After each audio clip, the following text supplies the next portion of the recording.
طلبہ و طالبات، السلام علیکم ورحمۃ اللہ وبرکاتہ۔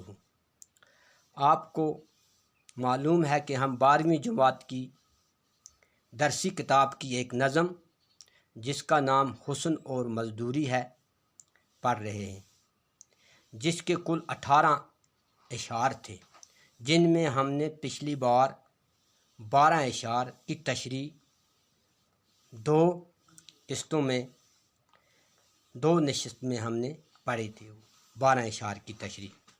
تو آج ہم اگلے اشعاروں کی تشریح کریں گے جو کل 6 اشعار ہوں گے، 13، 14، 15، 16، 17 اور 18 ہوں گے۔ آپ کو معلوم ہے کہ جوش ملک آبادی ایک انقلابی شاعر تھے جو خود بھی اپنے بارے میں فرماتے ہیں، کام ہے میرا تغیر، نام ہے میرا شباب، میرا نعرہ انقلاب و انقلاب و انقلاب۔ اس نظم میں انہوں نے ایک انقلابی نظم بھی ہے اور دوسری طرف سے ہمارے معاشرے کی ایک عکاسی بیان کی ہوئی ہے۔ تو ہم سیدھے اب شعر نمبر 13 اور 14 پر آئیں گے اور ان کی تشریح کریں گے۔ میں پہلے شعر نمبر 13 اور 14 خود پڑھوں گا۔ بھوک میں وہ ہاتھ اٹھے التجا کے واسطے، جن کو قدرت نے بنایا ہے حنا کے واسطے، ناز کی سی جو اٹھا سکتی نہ ہو کاجل کا بار، ان سبک پلکوں پہ بیٹھے رہ کا بوجھل غبار۔ تو اب اس کی تشریح یوں ہے بیٹے، شاعر شباب یعنی جوش ملک آبادی، جن کا اصلی نام آپ کو معلوم ہے شبیر حسن خان تھا، شاعر میں فرماتے ہیں، شعر میں کیا فرماتے کہ اس دوشیزہ لڑکی جس کے ہاتھوں میں مہندی لگنی چاہیے، حنا بولتے ہیں مہندی لگنی چاہیے، وہ ہاتھ مزدوری کر کے اب بوجھ اٹھانے کے ہاتھ دوسروں کے سامنے التجا کرنے کے لیے اٹھے ہیں، یعنی یہی صنف نازک۔ تو شاعر جوش ملک آبادی شعر نمبر 14 میں فرماتے ہیں، جو نازک پلکیں کاجل کا بوجھ برداشت نہیں کر سکتی ہیں، یعنی سرمے کا بوجھ جو عورتیں آنکھوں میں لگاتی ہیں، ان ہلکی سی حسین پلکیں برداشت کا گرد و غبار اور دھول جمی ہوئی ہے ان کی آنکھوں پر، اس حسینہ دوشیزہ لڑکی کی آنکھوں پر، کس کی وجہ سے؟ مزدوری کی وجہ سے۔ تو اب ہم شعر نمبر 15 اور 16 پر جائیں گے۔ پہلے میں شعر نمبر 15 خود پڑھوں گا، تو اس کے بعد آپ دیکھیں گے۔ کیوں فلک مجبور ہو آنسو بہانے کے لیے، کیوں فلک مجبور ہو آنسو بہانے کے لیے، آنکھڑیاں ہوں جو دلوں میں ڈوب جانے کے لیے،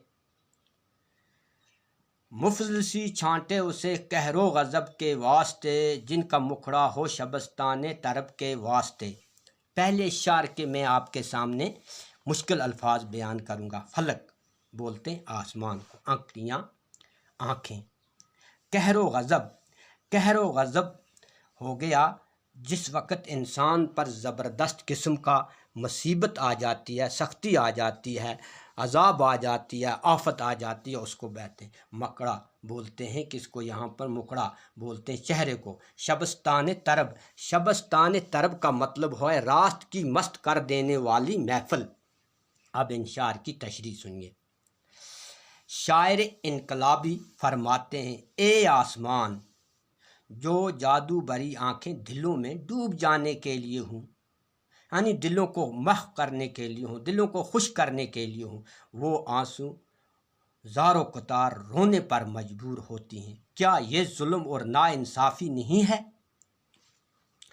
تو شعر نمبر 15 میں شاعر جوش ملک آبادی فرماتے ہیں، افسوس کا مقام ہے کہ جو چہرہ شبستان، جو چہرہ شبستان رانی راست کو مست کر دینے والی محفل کا یہ چہرہ زینت تھا، سے غریبی اور تنگ دستی اور مصیبتوں اور عذابوں کے لیے منتخب کیا گیا ہے، کہ اب ہم لوگوں نے، ہماری قوم نے، ہمارے ملک نے، ہمارے معاشرے نے اس کو کس پر لگا دیا ہے؟ مزدوری پر لگا دیا ہے۔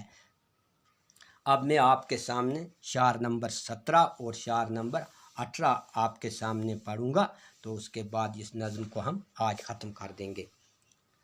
فرط خشکی سے وہ لب ترسیں تکلم کے لیے، فرط خشکی سے وہ لب ترسیں تکلم کے لیے، جن کو قدرت نے تراشا ہو تبسم کے لیے، دست نازک کو رسن سے اب چھڑانا چاہیے، اس کی کلائی میں تو کنگن کو جگمانا چاہیے، اس کی کلائی میں تو کنگن جگمگانا چاہیے۔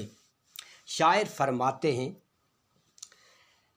جن ہونٹوں کو قدرت نے مسکراہٹ بکھیرنے کے لیے بنایا تھا، وہ مشقت کی وجہ سے اس قدر سوکھ گئے ہیں کہ باتیں کرنے کے لیے بھی ترستے ہیں، یعنی اب ان سے کوئی باتیں بھی نہیں کرتا ہے، یعنی ان میں بات کرنے کی بھی سکت باقی نہیں رہی ہے۔ کس کے لیے؟ کہ وہ مزدوری کرتی ہے، پتھر توڑتی ہے، اس کے لیے صنف نازک کو ہم نے اس میں اتار دیا ہے۔ شاعر نمبر 18 میں فرماتے ہیں، شعر میں فرماتے ہیں کہ ہم پر اب یہ لازم ہے کہ ان نازک ہاتھوں کو مصیبت اور عذابوں سے آزاد کریں، اب مزید یہ ہاتھ کنکر نہ توڑیں، پتھر نہ توڑیں، بلکہ ان میں خوبصورت چمکیلے کنگن اور چوڑیاں ہونی چاہیے، گویا یہ صنف نازک دوشیزہ کو ہر طرح کی تحفظ اور احترام حاصل ہو، اور اس کو مظلومیت کا دور اور اس کی مظلومیت کا دور ختم ہو جائے۔ حکمرانوں اور اہل سرود کو اس طرح دھیان دینے کی ضرورت